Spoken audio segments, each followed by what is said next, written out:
dimasukkan ke pesantren, habiskan menjadi pendeta waktu itu, menjalani pelayanan di gereja seperti itu.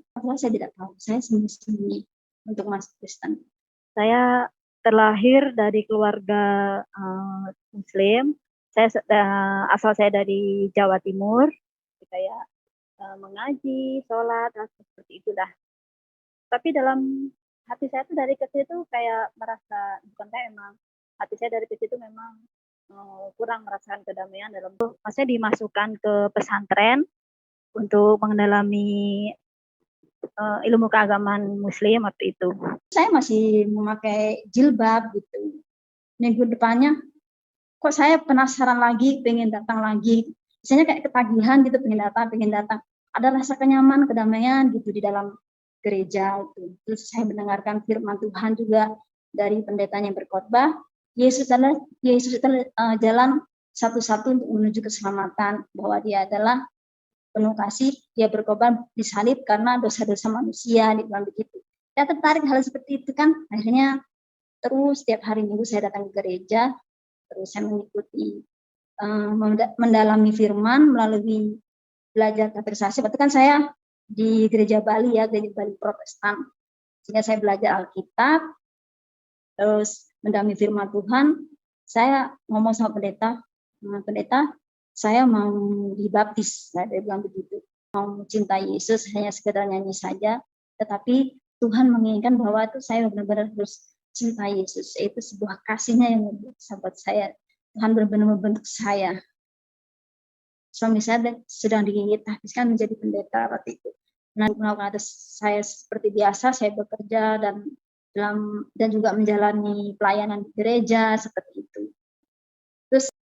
Terus dia ngomong, kalau kamu gak mau saya kutuk, ikut saya ke Ustadz untuk mengatakan untuk mengucapkan kalimat syahadat waktu itu untuk masuk Islam lagi di itu. Kalau kamu nggak mau saya, terpaksa saya ikut kamu, dibilang seperti itu sama saya. Terus ibu saya juga mengatakan sama saya, kamu mau berguru sama siapapun, mau meluluhkan hati saya dengan siapapun, saya tidak akan berubah. Hati saya tetap kaku buat kamu, bahwa kutukan saya ini akan terjadi. Apa yang akan kamu alami, pasti kamu akan susah sampai 7 keturunan. Dia ngomong gitu sama saya, tapi saya dalam hati saya berbicara, memang ibu saya mengutuk. Tapi saya yakin kutukan itu tidak akan berlaku buat anak Tuhan yang setia, yang selalu mengandalkan Yesus. Saya bilang begitu. Saya lihat ibu saya sudah menangis. Dia bilang, dia langsung cium saya, peluk saya. Wah, hati saya sangat terenyuh gitu rasanya. Benar-benar kuasa Tuhan yang mengubah hati ibu saya gitu. Terus ngomong seperti ini sama saya. Maafin ibu ya, emak. Saya panggil emak bukan ibu. Maafin emak ya, yang kemarin atas kata-kata yang menyakiti perasaan kamu, sebuah kutukan yang membuat kamu sakit hati seperti ini. Kenapa mama ini nggak punya kesadaran dari dulu ya? Kenapa harus baru sadar sekarang? Saya bilang gitu. Maaf mama, mungkin ini udah Tuhan yang punya rencana. Saya ngomong seperti sama emak. Ya maafin emak, sudah mengutuk kamu. Seharusnya emak tidak boleh mengatakan itu kepada kamu. Walaupun seperti apa, itu udah kehidupan kamu, pilihan kamu. Emak tidak boleh seperti, seharusnya terima kamu dengan apa adanya. Ngomong seperti itu. Terus kami saling berpelukan, saling nangis-nangis. Pokoknya apa yang tidak pernah saya alami itu sangat luar biasa yang saya alami. Saya benar-benar terharu sekarang. Mau keluar air mata, tapi janganlah. Ini benar-benar kuasa Tuhan yang membuat saya terhibur, sangat semakin dekat bahwa Tuhan itu memang selalu ada buat saya, nggak pernah tinggalin.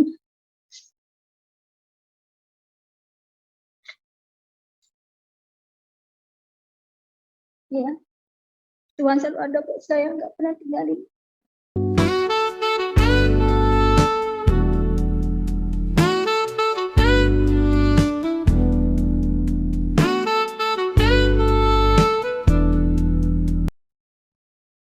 Shalom, haleluya, puji Tuhan, salam sejahtera dalam kasih Tuhan Yesus Kristus. Bagaimana kabar saudara?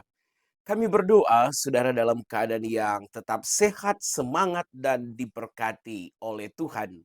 Saudaraku, kali ini kita akan mendengarkan kesaksian bagaimana seorang dari pondok pesantren hingga berakhir menjadi seorang pendeta yang dipakai Tuhan. Saudaraku, tentu itu bukanlah campur tangan. Sekali lagi, itu tidak ada hubungannya dengan campur tangan manusia. Tetapi itu murni adalah pekerjaan Allah.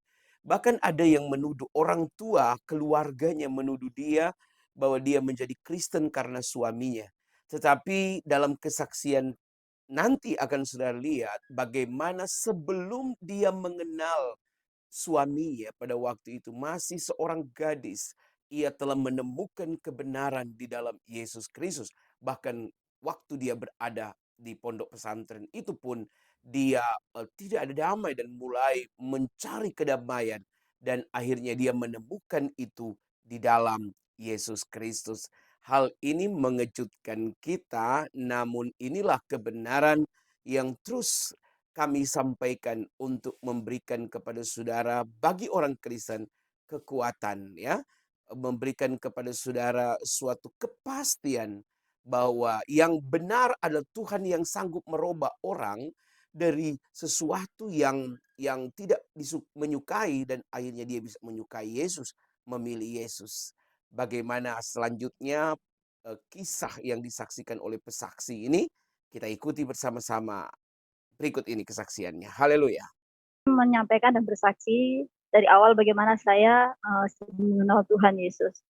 Saya terlahir dari keluarga Muslim. Asal saya dari Jawa Timur, dari Jember. Seperti biasa, orang tua saya mengajarkan hal-hal keagamaan seperti kayak mengaji, sholat, seperti itulah. Tapi dalam hati saya tuh dari kecil tuh kayak merasa, bukan kayak emang, hati saya dari kecil itu memang kurang merasakan kedamaian dalam keluarga saya, semacam kayak kasih sayang dari orang tua itu saya alami semacam kayak kurang gitu sama saya, lebih ke adik-adik saya gitu. Tapi saya selalu sabar. Saya dari kecil tuh sudah dibentuk sama Tuhan kalau hidup saya tuh sangat mandiri begitu. Singkat waktu setelah saya lulus SD, saya punya cita-cita lah, keinginan untuk menjadi perawat atau dokter. Tetapi saya melihat ekonomi orang tua saya yang begitu sangat kurang, jadinya saya terpaksa tidak disekolahkan sama orang tua saya. Iya, karena orang tua saya tidak mampu, makanya saya tidak disekolahkan lagi sama orang tua. Setelah lulus SD, saya maksudnya dimasukkan ke pesantren untuk mendalami ilmu keagamaan Muslim waktu itu. Setelah saya, intinya kayak gimana ya, merasa ada pemberontakan gitu dalam hati saya gitu.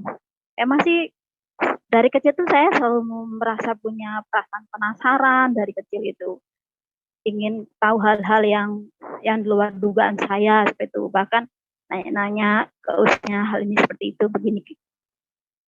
Sempat berpikir sih, saya memang kan kalau Muslim kan pakai bahasa Arab gitu, tapi saya tidak mengerti gitu. Saya tanya, tapi diterjemahkan dengan bahasa Jawa yang sangat halus. Itu pun tambah saya tidak mengerti walaupun saya orang Jawa begitu.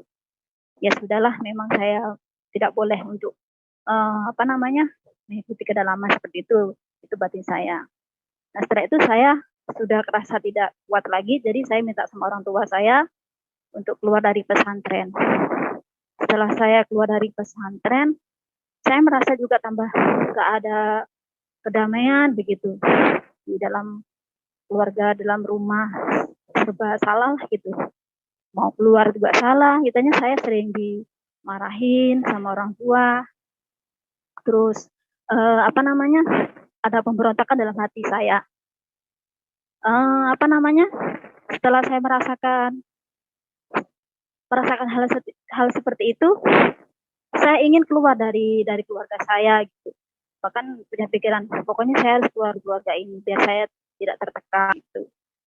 Akhirnya saya keluar dari keluarga saya merantau di Pulau Bali. Saya ikut saudara saya sampaikan ke saudara saya bahwa saya ini sudah nggak betah di dalam rumah karena saya merasa tertekan di dalam keluarga, merasa tidak damai, selalu serba salah apa yang saya lakukan. Jadi saudara saya mengajak saya ke Bali. Sekian lama, maksudnya sudah berapa hari ke Bali, hidup saya terlunta-lunta. Kitanya belum dapat pekerjaan, masih cari-cari pekerjaan. Tetapi waktu itu pernah saya bermimpi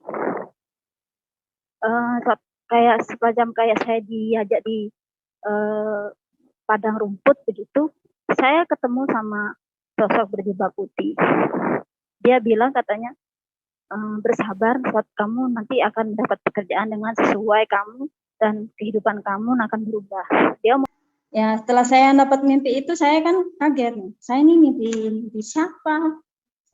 Kok bisa ketemu sama orang yang berjubah putih dan bersinar gitu tuh, mengatakan bahwa saya nanti kehidupan saya akan berubah setelah saya mendapatkan pekerjaan, bersabar saja. Terus ternyata benar, apa yang saya alami itu, terus saya alami itu benar-benar nyata. Berapa harinya itu saya dipanggil gitu, dapat pekerjaan. Ada seorang dokter yang mencari baby sister gitu untuk menjaga anaknya. Ya udahlah saya coba-coba saja. Emang awalnya sih saya takut ketemu sama orang asing yang belum pernah ketemu gitu. Saya hanya ketemu sama keluarga dan kebetulan keluarga itu adalah anak Tuhan juga, asli orang dari Bali. Gitu. Awalnya sih saya takut-takut. Waktu saya pertama datang itu saya masih memakai jilbab gitu.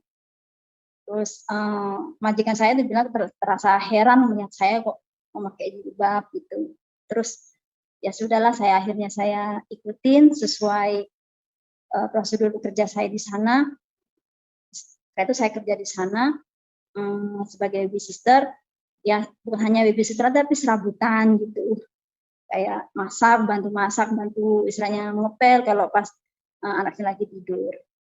Dan kebetulan tiap hari itu keluarga itu selalu memutar musik lagu rohani, lagu orang Kristen. Dulu saya pikir seperti itu waktu saya belum kenal Tuhan.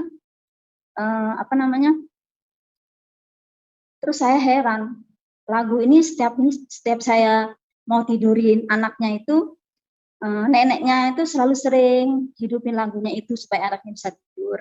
Katanya kalau cucu yang dengar lagu-lagu rohani itu katanya hatinya tenang, langsung bisa tidur. Jadi saya sambil gendong, sambil dengerin, kadang sambil masak, dengerin lagu-lagu itu. Waktu itu saya dengar lagu Ku Mau Cintai Yesus hampir tiap hari. Lagu itu diputar gitu. Akhirnya sampai saya hafal nih gitu. Terus saya sampai hafal tuh saya nyanyi lagu itu. Dari salah satu keluarga itu adiknya dari bosnya seorang dokter. Dia sempat negur saya, kok kamu nyanyi lagu ini nanti jangan-jangan kamu nanti masuk Kristen loh. Dia bilang begitu sama saya gitu. Tapi dalam hati saya berontak, nggak mungkin saya Kristen, saya ngomong begitu. Terus tapi akhirnya lama-kelamaan kok saya setiap hari nyanyi-nyanyi ini. Terus saya berpikir dengan perkataan adiknya bos saya itu, dibilang, iya ya, kenapa kok saya terus nyanyi lagu ini, lagu Ku Mau Cintai Yesus, lama-lama saya juga cinta Yesus. Saya nggak mau, saya tetap pokoknya itu apa yang saya pegang, iman saya kepada saya seperti ini, saya bilang begitu. Ternyata apa yang saya katakan itu berlawanan keinginan Tuhan. Tuhan menginginkan saya benar-benar cinta sama Tuhan Yesus. Dari awal itu akhirnya saya mulai tergerak hati saya. Ada teman dari istilahnya teman kerja juga, dia sering mengajak saya ke gereja gitu.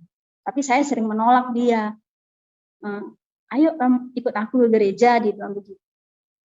Ngapain saya ke gereja, orang bukan ini saya kan di masjid bukan gereja. Saya ngomong begitu sama teman saya gitu.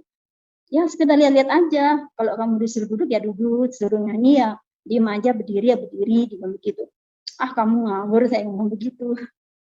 Terus akhirnya lama-kelamaan berbulan-bulan, setelah 2 bulan kalau nggak salah, kok hati saya ada rasa penasaran gitu. Kayak apa sih di gereja, dalamnya gereja seperti apa? Kayak apa sih orang Kristen itu sembahyang gitu. Akhirnya saya ngomong sama bos saya sama neneknya itu, maksudnya ibu dari bos saya bilang, "Bu, saya hari Minggu nanti mau ikut gereja ya," saya bilang begitu. Tiba-tiba nangis bos saya itu. Saya terheran-heran, "Kenapa Ibu nangis? Kan saya cuma hanya pengen lihat, pengen tahu orang Kristen itu sembahyang itu seperti apa," saya bilang. Terus ibu itu bilang, "Saat ini malaikat mendengar kata-katamu seperti ini, mereka bersorak-sorak." Bilang begitu. Saya tambah bingung lagi, apa maksudnya ini? Malaikat bersorak-sorak, cuma hanya sekedar saya pengen lihat gereja itu kayak apa, caranya sembahyang orang Kristen seperti apa, saya begitu. Ya sudahlah, biarin aja dia berpikir sendiri, tapi kan saya hanya penasaran aja, bukan untuk masuk Kristen atau apa, waktu itu mikirin seperti itu. Terus akhirnya hari Minggu tiba, saya dikasihkan baju, semua pokoknya disiapkan semuanya untuk ke dalam gereja itu. Saya masuk ke dalam gereja, kok suasananya adem, itu saya rasakan sejuk, gitu. Suasana berbeda lah kayak di masjid. Akhirnya saya pertama sih awalnya sih saya nggak kepikiran untuk mau pindah agama, itu mau masuk Kristen gitu atau percaya Tuhan. Saya nggak ada pikiran hal seperti itu. Yang ada itu hanya penasaran apa yang orang Kristen itu sembahyang seperti apa, nyanyi seperti apa gitu. Terus akhirnya minggu depannya kok saya penasaran lagi, pengen datang lagi. Misalnya kayak ketagihan gitu, pengen datang. Ada rasa kenyaman, kedamaian gitu di dalam gereja itu. Terus saya mendengarkan firman Tuhan juga dari pendetanya yang berkhotbah. Dia bilang waktu itu dibilang Yesus adalah jalan satu-satu untuk menuju keselamatan, bahwa dia adalah penuh kasih, dia berkorban disalib karena dosa-dosa manusia, dibilang begitu. Saya tertarik hal seperti itu kan, akhirnya terus setiap hari Minggu saya datang ke gereja, terus saya mengikuti mendalami firman melalui belajar katekisasi. Berarti kan saya di gereja Bali ya, gereja Bali Protestan. Sehingga saya belajar Alkitab, terus mendalami firman Tuhan.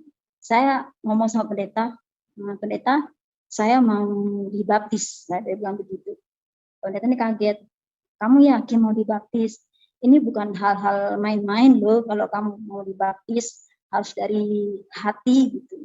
Apakah ini dari imanmu atau bagaimana bisa bilang kamu mau dibaptis?" Saya bilang, "Iya, saya sudah siap, ini dari hati saya sendiri, bukan karena paksaan siapapun, tapi ini dari hati saya. Saya sudah siap, kapanpun Pak Pendeta mau baptis saya." Saya bilang begitu. Terus akhirnya Pak Pendeta mempersiapkan, waktu itu kan belajarnya kan bukan hanya saya sendiri, tetapi sama banyak kaum-kaum pemuda, kaum-kaum remaja juga waktu itu. Ada berapa pemuda dan pemudi yang mau dibaptis, maksudnya secara CD itu kan gereja Bali kan Protestan gitu. Jadi banyak yang ikut dibaptis gitu sama di CD. Akhirnya saya mengikuti. Terus 2 minggu kemudian Pak Pendeta itu menjadwalkan bahwa saya nanti dibaptis di hari kedua pada hari Natal tahun 2003. Ya, tahun 2003. Itu pun saya mengalami, sebelum dibaptis saya mengalami semacam kayak cobaan. Saya sakit, nggak bisa bangun, misalnya demam tinggi, panas gitu. Terus akhirnya saya udah mulai, sebelum saya baptis itu, setelah saya Yesus, saya sempat mimpi lagi, sosok berjubah putih, warna yang putih, pokoknya bersinar sekali, baju juga bersinar. Waktu saya sempat bimbang, dalam hati saya itu berkata, saya ini sudah mengenal Tuhan Yesus, tapi saya tidak mau meninggalkan keyakinan saya yang sekarang. Yang waktu itu saya masih Muslim, saya ngomong seperti saya. Terus saya ingat perkataan bos saya, dibilang, "Ingat kalau mau tidur, kalau kamu merasa ragu-ragu, ada kebimbangan, kamu berdoa ya." Dia bilang gitu sama saya. Akhirnya saya ingat, saya berdoa untuk meminta dukungan, maksudnya untuk meminta sebuah petunjuk dari Tuhan seperti itu. Akhirnya benar saya mimpi itu sebuah hutan, nggak salah mimpinya, iya, seingat saya gitu, sebuah hutan, kami duduk di tengah-tengah api unggun gitu. Terus saya bertanya sama sosok berjubah putih itu, saya nggak tahu itu kalau Tuhan Yesus waktu itu, dia ngomong seperti ini, kamu jangan khawatir anakku, apa yang kamu bimbang, apa yang kamu pikir. Terus saya bilang, iya Bapak, saya harus bagaimana, saya sudah mengenal Yesus sebagai Tuhan, tapi saya masih tidak ingin meninggalkan keyakinan saya seperti itu.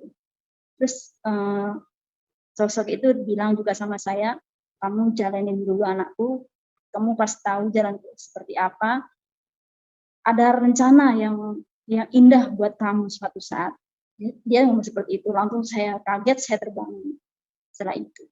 Terus kemudian menjelang 1 minggu, saya diserang sakit. Karena saya mau baptis, saya benar-benar lemah waktu itu, tidak semacam kayak tidak ada untuk mau baptis gitu. Kitanya kayak nyerah gitu. Kayaknya saya ini memang nggak boleh lagi masuk Kristen karena saya mau baptis. Jadi diserang sakit, saya bilang begitu. Akhirnya saya didatangi sama ibu bos saya itu, dibilang, bentar lagi loh kamu mau baptis, masa kamu sakit seperti ini aja mau menyerah? Kamu kan sudah percaya sama Tuhan Yesus, kenapa kamu lemah seperti ini? Ayo kuatkan lagi iman kamu. Kalau kamu memang benar-benar mau dibaptis sama Tuhan, kuatkan imanmu lagi. Jangan kalah sama sakit penyakit kamu ini, serahkan sama Tuhan bahwa kamu pasti sembuh dan kamu akan dibaptis. Ngomong seperti itu bos saya. Kata-kata itu semacam kayak menampar saya gitu. Oh iya, kenapa saya lemah seperti ini? Kenapa saya harus kalah dengan sakit penyakit ini gitu? Setelah ibunya bos saya itu keluar dari kamar saya langsung duduk bangun berdoa. Benar-benar saya mengalami kuasa Tuhan, Roh Kudus benar-benar ada. Waktu itu saya berdoa, saya bilang, Tuhan, saya mau dibaptis saat ini karena saya sakit, tolong sembuhkan saya. Kalau memang Tuhan menginginkan saya untuk dibaptis menjadi anak Tuhan, domba yang hilang, saya seperti waktu itu sembuhkan saya supaya saya bisa dibaptis dan sah menjadi anakmu, saya bilang seperti itu. Ternyata benar, setelah saya berdoa itu saya mandi keringat basah semua gitu, langsung sehat seketika itu. Sampai ibu bos saya itu terheran-heran gitu. Awalnya saya tidak bisa bangun tempat tidur, hanya rebahan saja. Terus tiba saya keluar di kamar gitu, terus duduk di luar. Bu bosnya bilang saya, kenapa kamu di luar, kamu sakit, nanti kamu kena angin, kamu tambah sakit, nggak sembuh-sembuh, nanti tambah nggak bisa dibaptis kamu kalau kamu sakit, dibilang begitu. Terus saya ngomong sama bu bos saya, Bu, jangan khawatir lagi, saya sudah sembuh, jangan khawatir saya tidak dibaptis, saya pasti dibaptis. Karena waktu itu pas malam Natal, malam tahun baru itu saya disembuhkan oleh Tuhan. Sangat luar biasa sekali saya yang terima waktu itu. Akhirnya bos saya memuji Tuhan, oh haleluya, puji Tuhan, kamu sekarang sudah sembuh dan akhirnya kamu bisa dibaptis. Intinya kamu harus percaya, kuatkan imanmu, apa yang kamu percaya sekarang, bilang begitu. Benar-benar waktu itu saya benar-benar dapat mujizat yang luar biasa waktu saya terima Tuhan Yesus pertama kalinya. Nah setelah itu terus saya dengerin lagu-lagu rohani itu yang sering saya dengar, lagu Ku Mau Cinta Yesus. Terus saya bilang dalam hati saya, ya memang saya dulu pernah ngomong kalau saya itu nggak bakalan mau cinta Yesus, hanya sekedar nyanyi saja, tetapi Tuhan menginginkan bahwa itu saya benar-benar harus cinta Yesus. Itu sebuah kasihnya yang sahabat saya. Tuhan benar-benar membentuk saya. Setelah itu kan memang saya merantau, tapi orang tua saya tidak tahu. Saya sembunyi-sembunyi untuk masuk Kristen. Terus saya mengenal pacar saya, yaitu sekarang sudah menjadi suami saya. Kebetulan suami saya ini juga dia petobat baru juga, dari latar belakang Katolik. Suami saya di NTT dari Kabupaten Malaka. Kami bertemu, dia juga mensupport saya, selalu mensupport, memberikan firman kepada saya, disebut dengan doa, gitu. Istilahnya kok nyambung gitu. Akhirnya kami menikah, tapi sebelum menikah itu kami ada pergumulan yang sangat besar bagi saya waktu itu. saya ajak suami saya pulang ke Jawa, ketemu sama orang tua saya kaget. Ya bagaimana tidak kaget, seorang anak gadis pulang dari perantau membawa seorang laki-laki, apalagi yang beda keyakinan gitu. Saya Muslim, dia seorang Kristen Katolik begitu. Pasti banyak hal tantangan lah seperti itu. Jadinya orang tua saya ini takut, ragu gitu. Kalau saya nanti bakal jadi murtad gara-gara punya suami orang Kristen gitu. Akhirnya ibu saya sangat inisiatif sekali untuk kami, sebenarnya saya sama suami saya itu didatangi peramal. Ya waktu itu saya mau diramal sama ibu saya, datang ke paranormal begitu, orang pintar untuk melihat gitu. Waktu itu kan saya masih takut kalau saya ketahuan kalau saya itu masuk Kristen gitu. Sangat takut sekali. Pokoknya istilahnya sampai keringat dingin, ketakutan.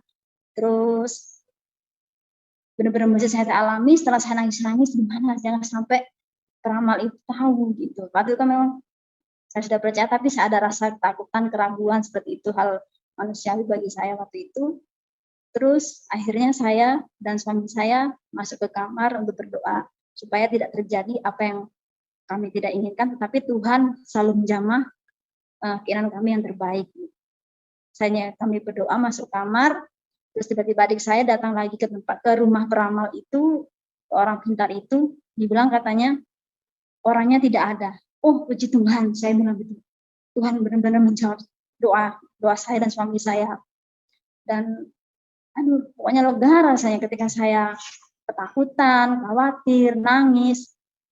Tuhan mengalihkan normal itu pergi. Maksudnya dia keluar kota, ada duka begitu. Akhirnya wah itu benar mujizat bagi saya. Seandainya saja kalau ini saya datang ke paranormal sama ibu saya datang ke sana, otomatis kan tahu kalau saya sudah lain keyakinan seperti itu. Terus dilihat saya ini jodoh apa bukan sama suami saya waktu itu. Setelah itu kami berangkat lagi ke Bali. Ke Bali itu pun masih ada tantangan dari keluarga saya bahwa saya ini tidak boleh pacaran sama suami saya, harus putus, sudah cari orang lain seperti itu.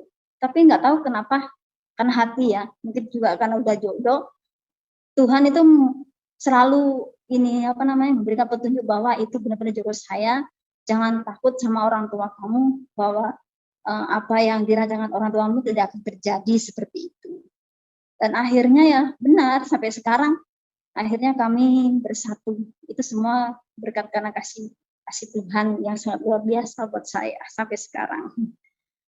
Setelah saya dapat terima Tuhan Yesus itu banyak sekali hal yang saya alami, yang saya terima mukjizat. Pokoknya banyak hal yang dulu saya tidak pernah alami, saya sering alami. Walaupun saya sering punya taat, sholat, mengaji seperti itu, tapi kayak kurang ada kurang damai gitu, ada rasa ketidakdamaian dalam hati saya. Seharusnya kan ada ketentraman, ada kedamaian, tapi saya sendiri kayak berontak gitu. Tapi setelah mengajak Tuhan Yesus, walaupun setiap ada pergumulan, permasalahan apapun bentuknya, saya tuh merasa tenang gitu. Saya istilahnya tuh selalu mengandalkan, saya percaya sama Tuhan, walaupun saya sering mengalami pergumulan, saya akan mendapat jalan keluarnya. Seperti kita naik tangga, pasti kita akan melewati semuanya itu. Saya ngomong seperti itu. Kayak tenang gitu rasanya, walaupun ada pergumulan sama memang hal manusiawi ya. Kalau kita mendapatkan pergumulan, permasalahan, ada rasa khawatir, takut. Tapi setelah kita menyerahkan, berdoa, itu rasanya tenang. Bahwa Tuhan itu ada di samping, selalu memeluk begitu. Saya rasakan seperti itu. Setelah itu kami sudah menikah, kami dikaruniai seorang anak. Memang waktu itu saya belum mengatakan hal sesungguhnya kepada orang tua saya bahwa saya ini sudah menerima Tuhan Yesus, sudah mengenal Tuhan Yesus. Tapi saya tidak ngomong, masih sembunyikan sama orang tua saya. Tapi orang tua saya masih belum terima dengan sepenuh hati tentang suami saya karena beda ras, beda keyakinan juga. palingnya cuma hanya hubungan sekedar pulang menjenguk, hal seperti biasa seperti itu, tapi tidak tidak harmonis hubungan saya sama orang tua saya itu sangat tidak harmonis sekali gitu. Tapi saya tidak pernah menyerah, saya selalu berdoa supaya Tuhan untuk menjamah kedua orang tua saya untuk menerima suami saya apa adanya seperti itu. Terus akhirnya tahun demi tahun saya sampai memiliki anak kedua. Setelah itu saya hamil kedua, ibu saya ini kayak kurang terima kalau saya hamil lagi seperti itu. Terus saya bilang sama ibu saya, Bu, saya ini kan sudah berkeluarga, sudah punya anak, dan saya kan hamil 2. Ibu tolong restui saya bilang gitu, walaupun suami saya keadaannya orang Kristen atau apalah dari orang NTT, tolong terima kami, restui kami. Saya bilang gitu, jangan jelek-jelekkan lagi suami saya ngomong seperti itu sama ibu saya. Tapi ibu saya itu hanya diam saja, tidak ada respon seperti apa, kekeh gitu dan hatinya bahwa kayak tidak menjadi sampai sekarang pun. Tapi puji Tuhan sekarang sudah mau terima. Setelah itu saya bilang sama ibu saya melahirkan tidak di sini, saya melahirkan di keluarga suami saya di NTT sana, tolong restui saya bilang begitu. Terus saya bilang sama ibu saya, kemungkinan saya akan menetap di sana. Jika ibu tidak merestui kami sampai sekarang, saya akan menetap di NTT. Saya bilang begitu.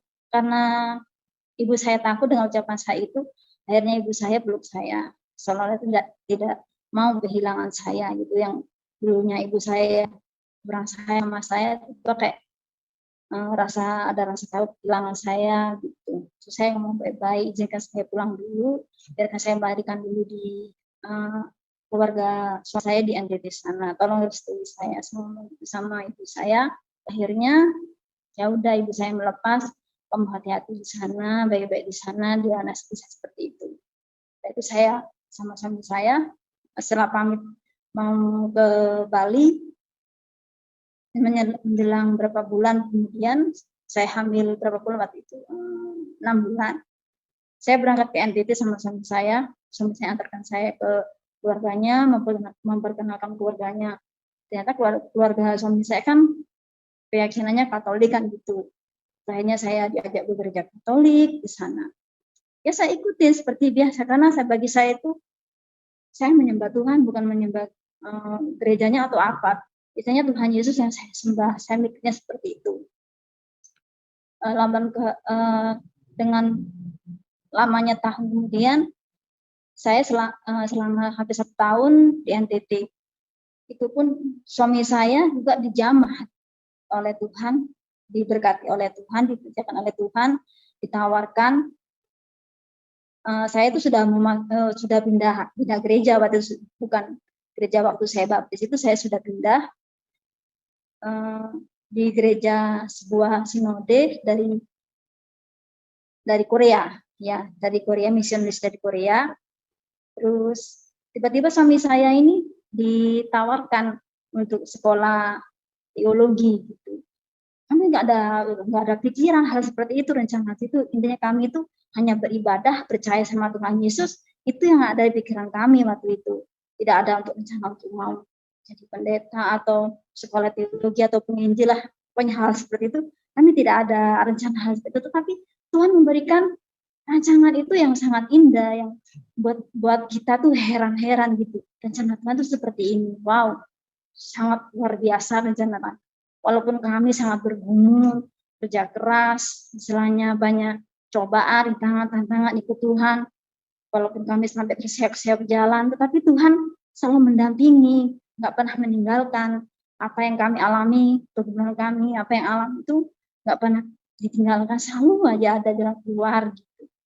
Terus akhirnya suami saya disekolahkan teologi. Sebelum dia belajar dulu di setiap ada konseling gereja, ada pertemuan di gereja, selalu datang mengikuti begitu.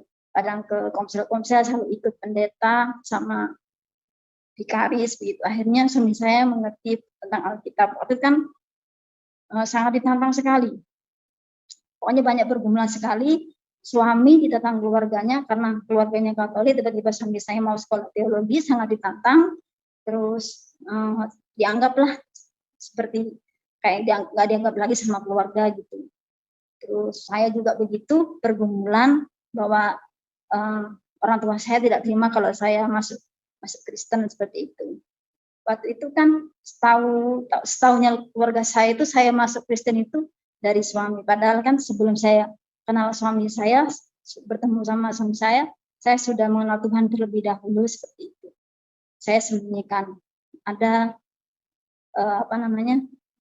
suatu berkat dari Tuhan. Setelah saya melahirkan di kampung suami saya datang ke Bali. Tuhan berikan berkat lagi sama saya. Tiba-tiba saya mengandung lagi anak ketiga gitu. Itu pun di luar dugaan, di luar rencana Tuhan. Dengan saya mengandung anak tiga, anak saya langsung di sekolah, maksudnya suami saya disekolahkan di sekolah teologi.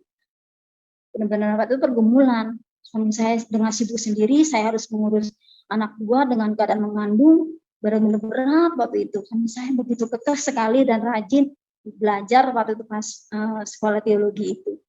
Ya, saya tetap bersabar walaupun sedikit meronta, kenapa hidup saya seperti ini begitu.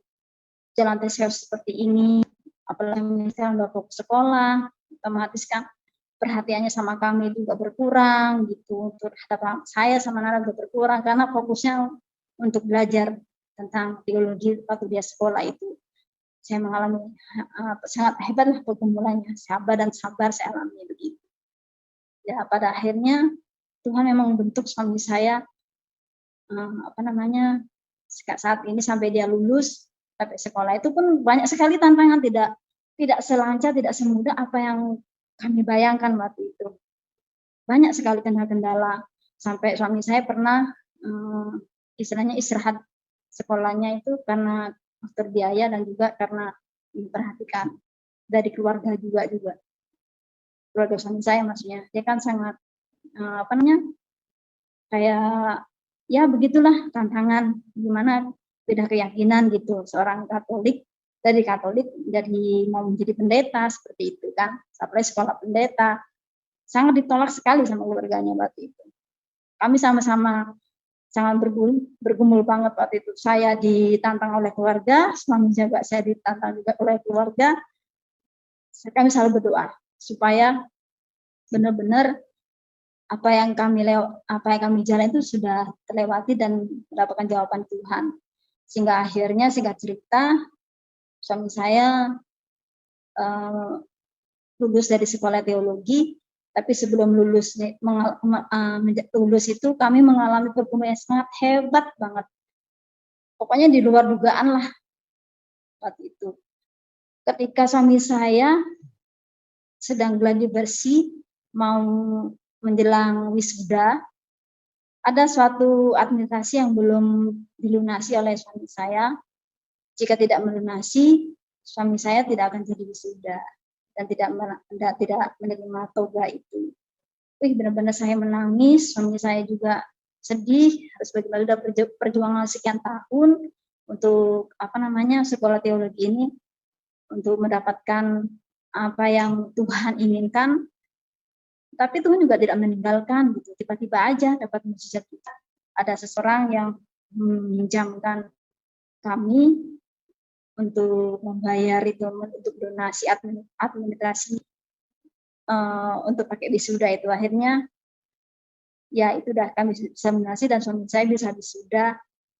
Dan setelah wisuda menjelang berapa tahun kemudian itu suami saya ditandis menjadi pendeta. Sangat luar biasa, puji Tuhan. Kami tidak ada pikiran hal seperti itu untuk menjadi gembala atau apapun, tidak ada pikiran gitu. Intinya kami tuh hanya pengen jadi orang-orang biasa sajalah, menjadi jemaat biasa. Intinya kita mendengar firman Tuhan, kita menjalani apa yang Tuhan inginkan kepada kita lah, kepada keluarga gitu. Tapi Tuhan itu benar-benar punya rencana yang terbaik, yang sangat luar biasa bagi kehidupan rumah tangga kami. Walaupun rumah tangga kami sering mengalami pergumulan, perselisihan, tetapi Tuhan tidak menginginkan perselisihan itu selalu berlanjut. Tuhan selalu menginginkan kami untuk selalu bersama-sama, suka dan duka kami harus jalani sama-sama sampai sekarang. Dan juga bukan itu saja yang saya alami tentang mukjizat yang saya alami, Sebelum saya percaya sama Tuhan itu, dari gadis saya mengalami sakit gondok di leher, ya dari gadis. Ya, sebagai saya seorang perempuan apalagi masih gadis, siapa sih nggak kepikiran, siapa sih yang nggak minder mempunyai gondok yang begitu kelihatan di leher seperti itu. Sebelum saya mengenal Tuhan waktu itu.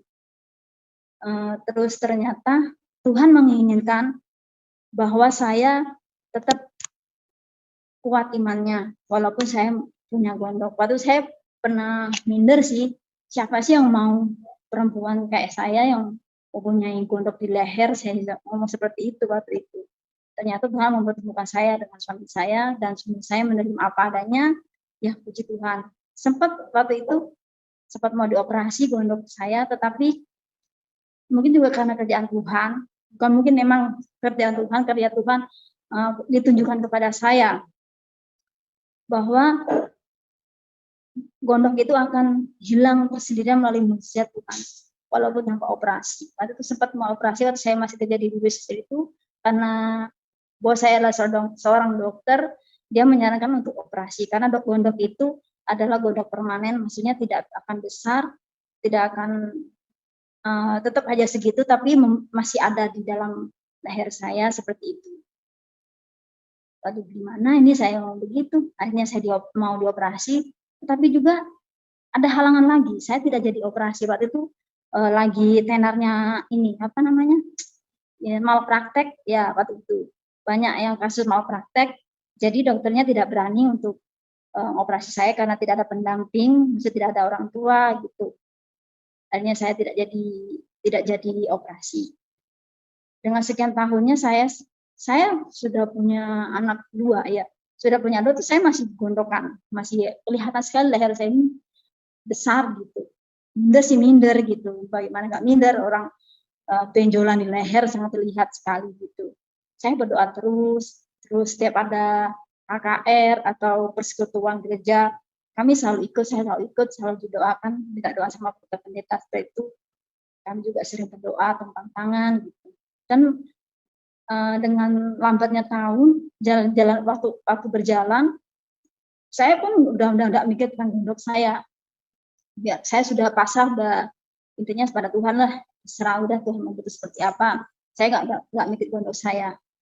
Saya tanpa sadar gondok saya ini hilang secara perlahan-lahan gitu. Setelah saya memiliki anak 3, gondok saya itu hilang. Kok saya ngaca baru sadar gitu. Gondok saya ini semakin kecil ya. Wah, puji Tuhan, mujizat Tuhan terjadi lagi kepada saya. Gondok saya bisa hilang seperti ini. Biasanya gondok itu kalau nggak dioperasi nggak bakalan hilang. Saya benar-benar menguasai, benar-benar pokoknya dah mujizat dengan rasanya, rasa gembira, rasa sayanya itu kayak gimana gitu. Benar-benar sukacita benar mengalami hal seperti itu.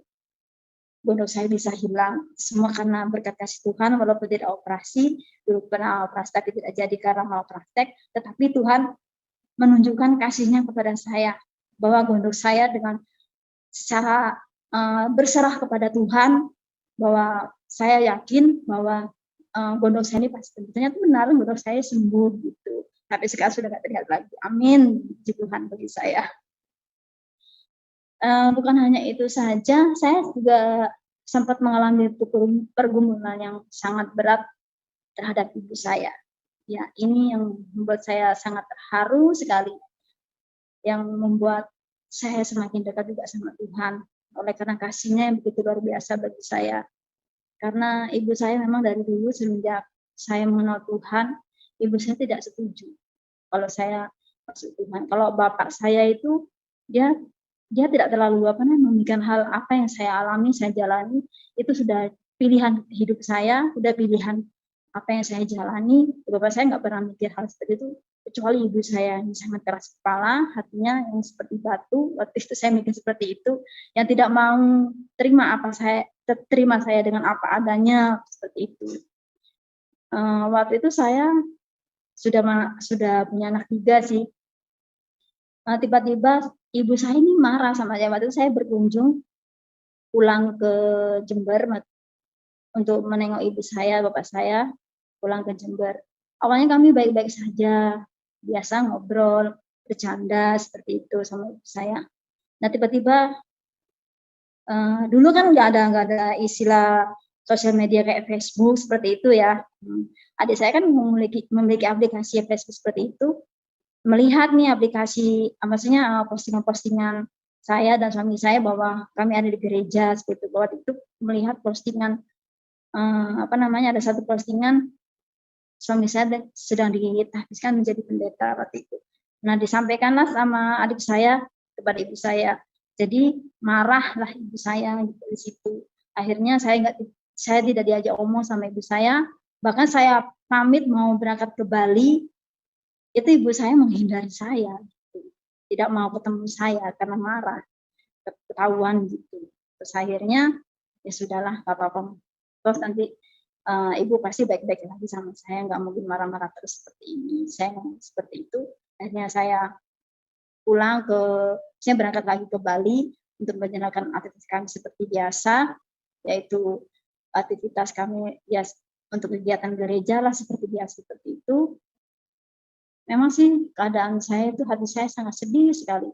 Ibu saya sampai seperti marah sekali sama saya. Bahkan tidak mau melihat wajah saya ketika saya berangkat ke Bali. Saya pamit gitu. Terus akhirnya saya nggak pulang nih selama 2 tahun. Tiba-tiba saya dapat telepon, kalau saya tidak pulang selama 2 tahun, saya mendapat telepon dari adik saya bahwa ibu saya terserang.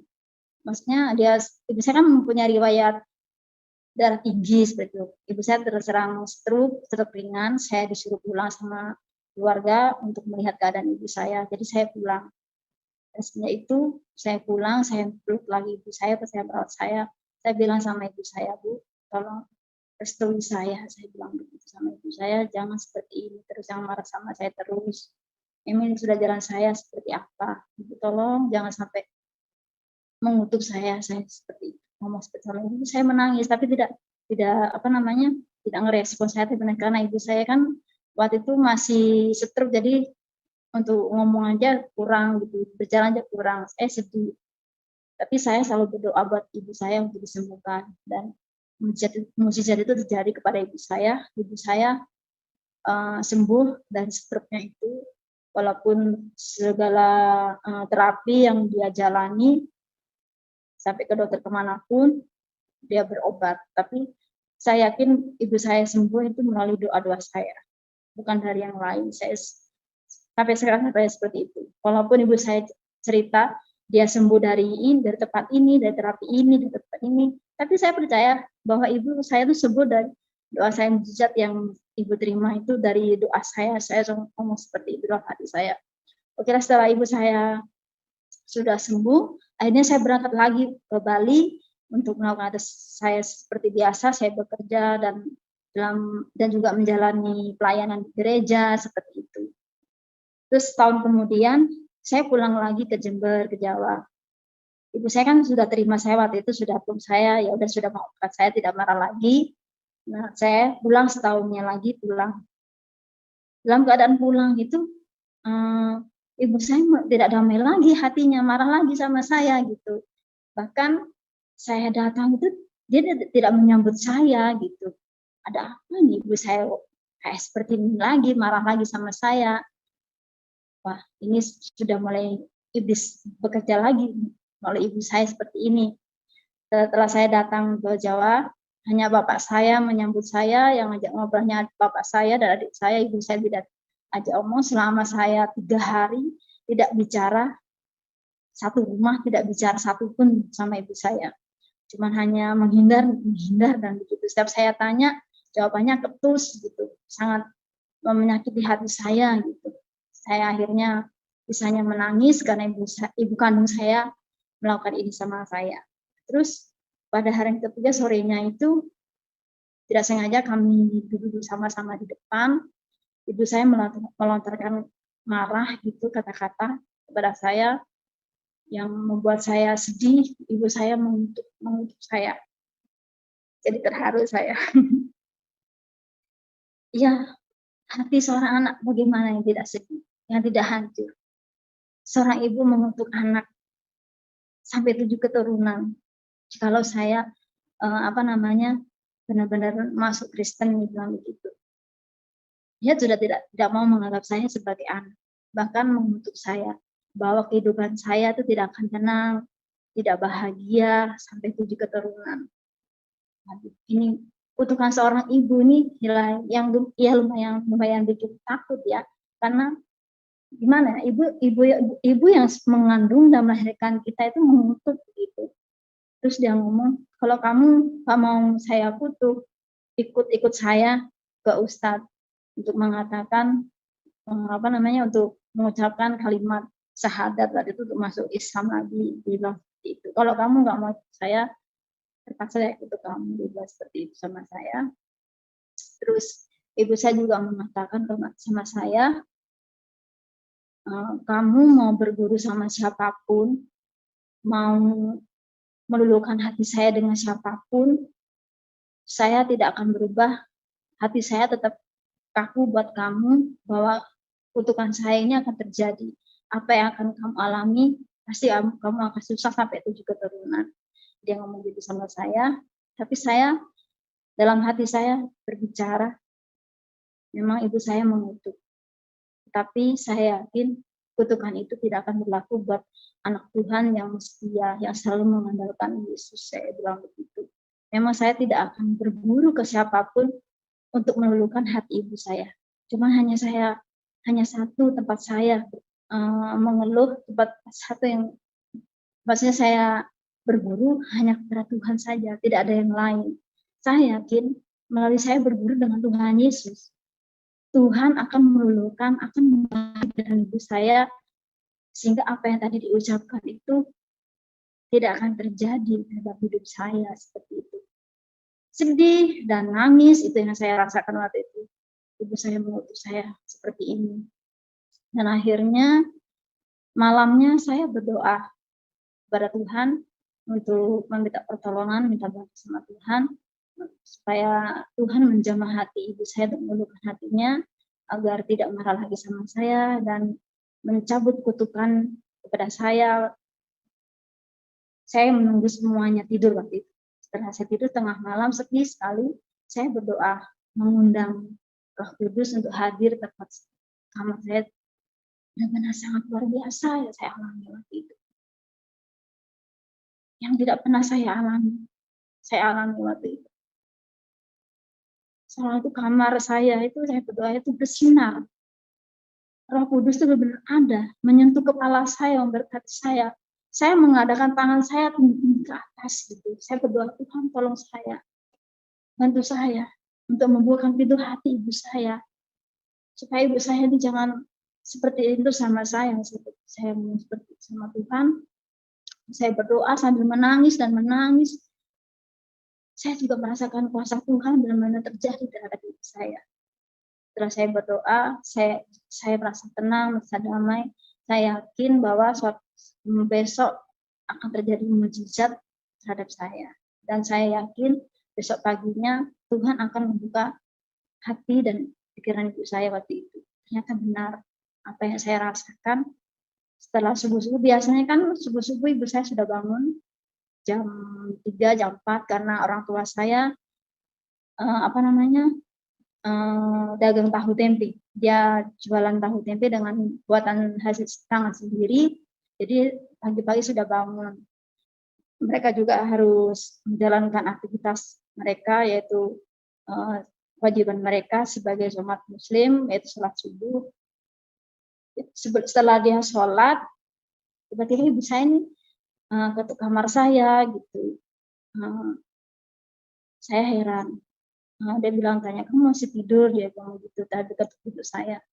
Enggak, saya sudah bangun, cuma saya nggak keluar karena ibu nggak mau dibantu sama saya mau begitu. Bukain pintunya dulu. Saya mau seperti itu. Akhirnya saya buka. Saya lihat ibu saya sudah menangis. Dia bilang, dia langsung cium saya, peluk saya. Wah, hati saya sangat terenyuh gitu rasanya. Benar-benar kuasa Tuhan yang mengubah hati ibu saya gitu. Terus ngomong seperti ini sama saya. Maafin ibu ya, emak. Saya panggil emak bukan ibu. Maafin emak ya, yang kemarin atas kata-kata yang menyakiti perasaan kamu, sebuah kutukan yang membuat kamu sakit hati seperti ini. Kenapa mama ini nggak punya kesadaran dari dulu ya? Kenapa harus baru sadar sekarang? Saya bilang gitu. Maaf mama, mungkin ini udah Tuhan yang punya rencana saya mau seperti sama mama. Ya maafin emak, sudah mengutuk kamu. Seharusnya emak tidak boleh mengatakan itu kepada kamu. Walaupun seperti apa, itu udah kehidupan kamu, pilihan kamu. Emak tidak boleh seperti seharusnya terima kamu dengan apa adanya. Ngomong seperti itu. Terus kami saling berpelukan, saling nangis-nangis. Pokoknya apa yang tidak pernah saya alami itu sangat luar biasa yang saya alami. Saya benar-benar terharu sekarang. Mau keluar air mata, tapi janganlah. Ini benar-benar kuasa Tuhan yang membuat saya terhibur, sangat semakin dekat bahwa Tuhan itu memang selalu ada buat saya, nggak pernah tinggalin.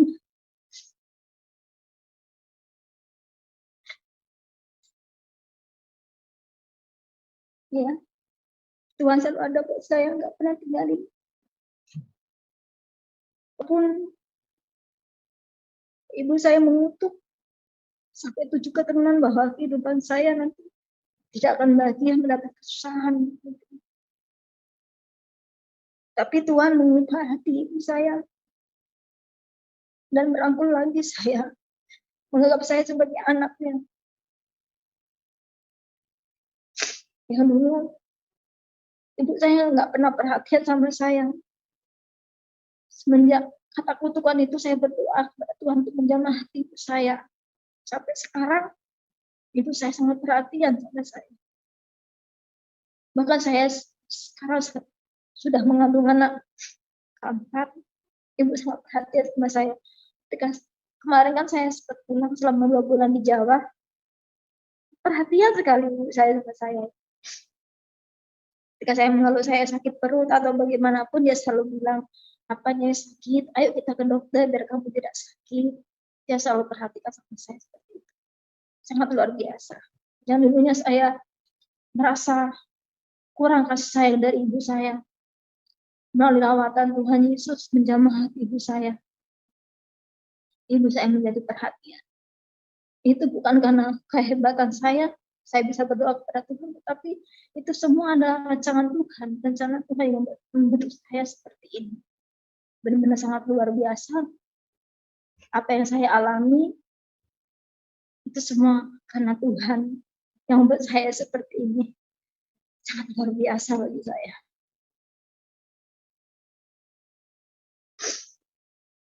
Setelah kami sudah berdamai, saya dengan ibu saya, sampai sekarang komunikasi kami sangat lancar. Bahkan selalu tanya keadaan saya seperti apa di sini. Setelah saya datang ke Bali, setelah kemarin saya pulang selama 2 bulan di Jember, dan saya kembali lagi aktivitas pelayanan kami di gereja di sini. Ibu saya selalu memberikan tanya kabar pada saya sampai sekarang. Puji Tuhan sangat luar biasa yang saya alami. Sebuah kutukan menjadi berkat dari ibu saya. Oke, mungkin hanya ini mungkin kesaksian yang saya sampaikan. Baik. Nah, ya, terima kasih. Saya juga percaya bahwa Tuhan itu selalu ada untuk saya. Setiap mujizat-mujizat yang saya alami dalam hidup saya pokoknya istilahnya bisa bersaksinya sudah bersyukur. Kiranya kesehatan saya ini membangkitkan banyak jiwa-jiwa mungkin yang imannya yang lemah menjadi kuat, dan banyak jiwa yang bisa bertobat seperti itu. Dan puji Tuhan sekarang kami dipercayakan mengembalai sebuah gereja dari termasuk masuk ke GPPK, maksudnya kami melayani di setiap keliling dari Indonesia, terutama suami saya yang sering layanan di luar Bali, daerah Kupang, bahkan pernah di Surabaya, Jakarta, bahkan di luar negeri juga. Nah, ini sebuah eee, bukan kebetulan, tapi gimana ya, ini sebuah rencana Tuhan membentuk keluarga kami seperti ini. Tidak ada rencana untuk mau mengembalakan atau rencana untuk jadi gembala atau pendeta seperti apapun, eee, tidak ada rencana seperti itu. Tapi Tuhan sudah membentuk kami seperti percaya seperti itu. Kami percaya setiap apa yang Tuhan inginkan kepada kami, itu akan terjadi. Semuanya itu akan indah pada waktunya. Dan juga, saya mohon dukungan doa, buat semuanya.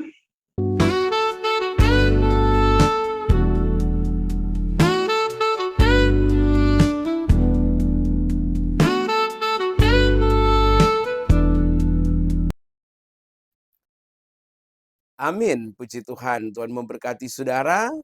Doa kami engkau tetap dikuatkan oleh Tuhan dalam segala sesuatu.